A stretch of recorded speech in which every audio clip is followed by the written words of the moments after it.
1 year and 1 day. That's the difference between two completely different tax bills on exactly the same profit, and it's the single most consequential date in taxable investing.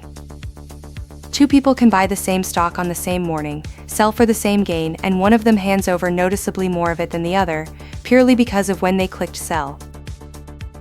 The exam tests that line constantly, and it's worth understanding rather than memorizing. Because the reason behind it's simple enough to reason from. The tax code wants to reward putting money to work and leaving it there, and it doesn't want to reward flipping. So it draws a line at a year and treats everything on the near side of that line as though it were income from a job. And there's a second idea in this section that quietly changes what your gain even is. People calculate it from the wrong number and get a different answer than the government does. We will get to that too. And it's not a small discrepancy. For somebody who has held a fund for 15 years and reinvested everything along the way, the gap between what they think they paid and what the government considers their basis can run into thousands of dollars of tax either way. The rule itself is short. More than 1 year is long-term. 1 year or less is short-term.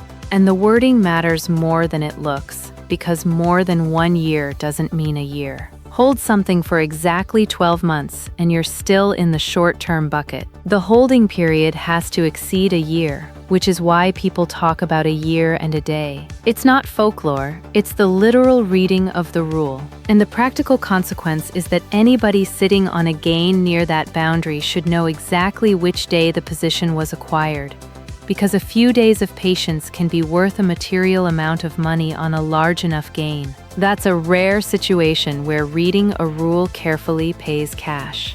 Leo, spell out why anybody should care in dollars rather than categories.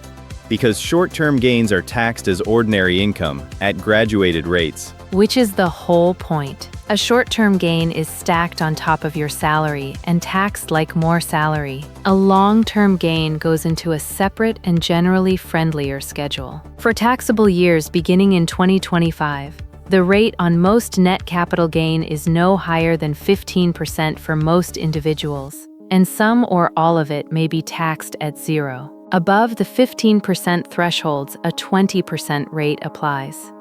So the same gain can be taxed at nothing, or at your marginal income rate, depending on a calendar. Depending on a calendar, and that's genuinely how it works, which means the tax code is paying you to be patient, and it's one of very few places where it pays you that plainly. Most of the code is neutral about your behavior or actively complicated about it. Here it simply says wait longer and keep more, which is about as direct an incentive as the system ever offers a private investor. Maya, is there a version of this where selling early is still right? Often, and I wouldn't want anybody to hear this as hold everything for a year no matter what. If a position has become wrong for you, or the reason you bought it has evaporated, paying the higher rate on a gain you actually secured beats watching that gain disappear while you wait for a date. The tax tail should not wag the investment dog. The rule is worth knowing so it informs the decision, not so it makes the decision. Which is the honest framing, and it's where I'd leave scene 1. If you want to drill these holding periods and rate bands until they're automatic, there are free practice questions and study material for the whole exam at certs.richresourceful.com. Real quick, because this next part matters to you. If any of this is helping, tap that like button, then hit subscribe and ring the bell so the next one finds you. Both are free and take about a second, but they tell the algorithm to show this to one more person who needs it.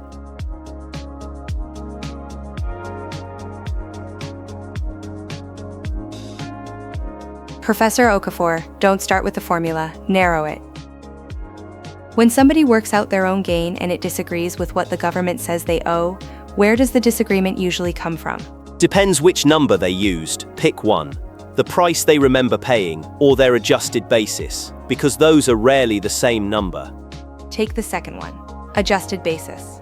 Then here's the sentence that settles it. You have a capital gain if you sell the asset for more than your adjusted basis, and a capital loss if you sell it for less than your adjusted basis. Notice that the comparison isn't against what you paid, it's against basis, which is what you paid as subsequently adjusted. And the adjustments are where people are surprised. And I want to be clear that this isn't an obscure corner. It affects almost anybody who has held a fund for a decade, which is a very large number of people who will one day be quite surprised by their own paperwork.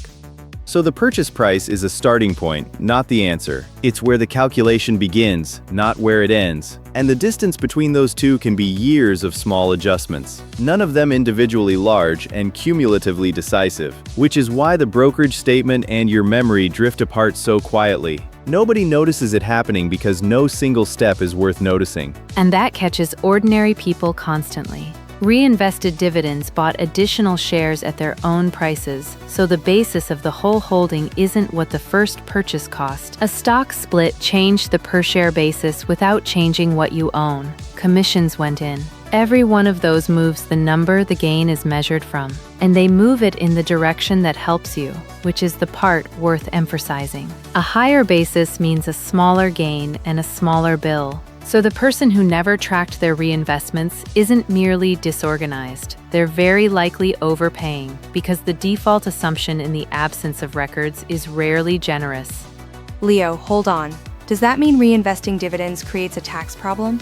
That's what I was about to say, and I want to get it right rather than fast. Let me come back to it. Take the time. This is the part that gets mistaught. Right, and here's the correction. Reinvesting doesn't create a problem, it creates record keeping. The dividend was taxable in the year you received it, whether or not you reinvested it, and reinvesting simply buys more shares with money already taxed. So it raises your basis rather than your bill. The mistake is forgetting that and paying tax twice on the same dollars years later. That's the correction I wanted, and it's the version most people never hear. And it's the version that saves money rather than costing it. People pay tax twice on the same dollars for want of this one sentence. The dividend was taxed the year it arrived, and that's the end of it. And it leads directly into the second idea, which is what return actually means. A gain on the price is only half of what an investment did for you. The other half is the income it paid along the way. Yield describes that income against the price. Total return describes both together, and only one of those two is the honest answer to how did this do. Which is why a high yield on its own tells you almost nothing. It's one line of the accounts read out as though it were the whole page. And it's the line most likely to be quoted at somebody who is being sold something. It tells you one number about one component. A holding can pay handsomely and still lose you money, and an investment that pays nothing at all can be the better outcome. Judging either one by yield alone is judging a journey by its soundtrack. It might have been a wonderful soundtrack. It tells you nothing about whether you arrived. Is there a case where yield genuinely is the right measure, though? It's a fair question, and yes, there's. Somebody living on the income from a portfolio cares very much what it pays this year, and much less about the price, because they aren't selling. For them, yield is close to the operative number. For somebody accumulating, total return is the only measure that means anything. The metric should follow the purpose rather than the habit. Which is a better answer than picking one and calling the other wrong. Two right answers for two different people, which is most of financial advice, honestly. The error is applying one person answer to the other person's situation. Professor Okafor, thank you for separating the number from the purpose. Though you did make me want to go and check my own basis records. Go and check them. That instinct is the entire lesson, and it arrived about a decade late for most people.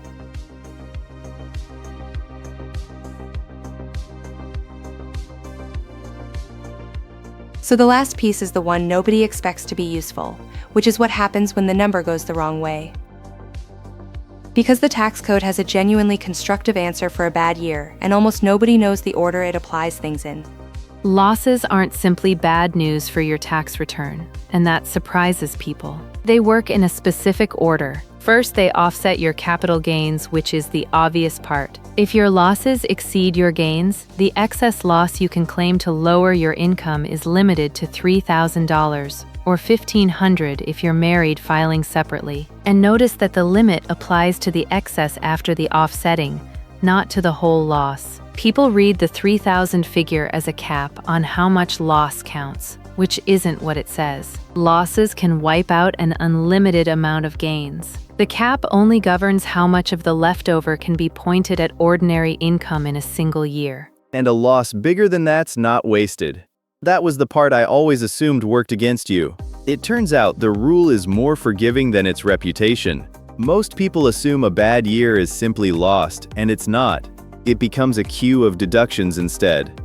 Not wasted at all. If your net capital loss is more than that limit, you carry the loss forward to later years. So a large loss becomes a queue of future deductions rather than one wasted year, which is the detail that makes the whole rule feel less punitive than it first sounds. A carried loss keeps its character too, which matters for the sequencing later. So somebody with a large loss in one bad year has effectively prepaid deductions against gains they haven't made yet, and that changes how they might think about realizing future gains at all.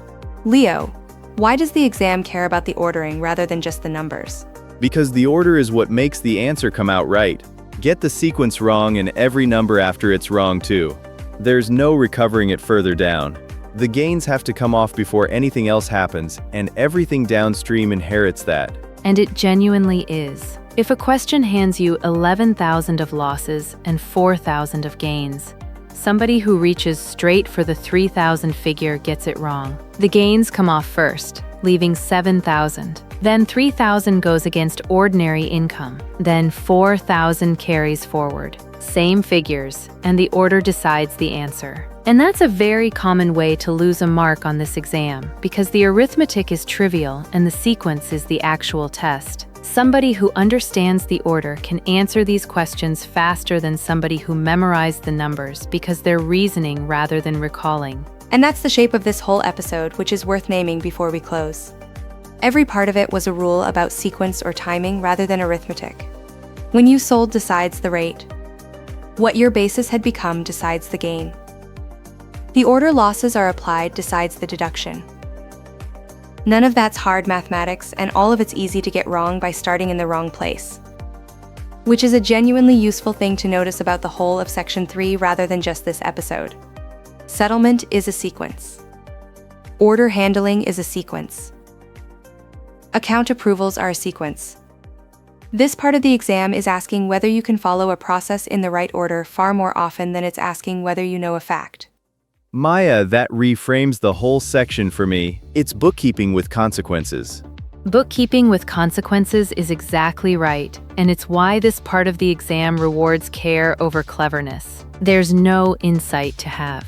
There's a sequence to follow, and the people who follow it get the marks. And that should be reassuring rather than dull, because it means this material is entirely learnable. There's no talent involved. There's a sequence, it's short, and it's the same sequence every time.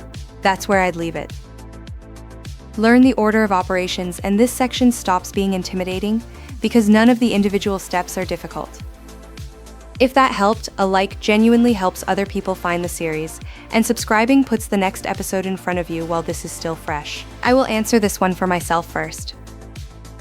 The thing I got wrong for years was assuming my gain was measured from what I paid when it's measured from basis, and those had drifted a long way apart. So here's my question to you. What's a number you've been carrying in your head that might not be the real one anymore? Go and look it up, because that's the useful version of this episode. I'm Erica, and I will see you in the next one.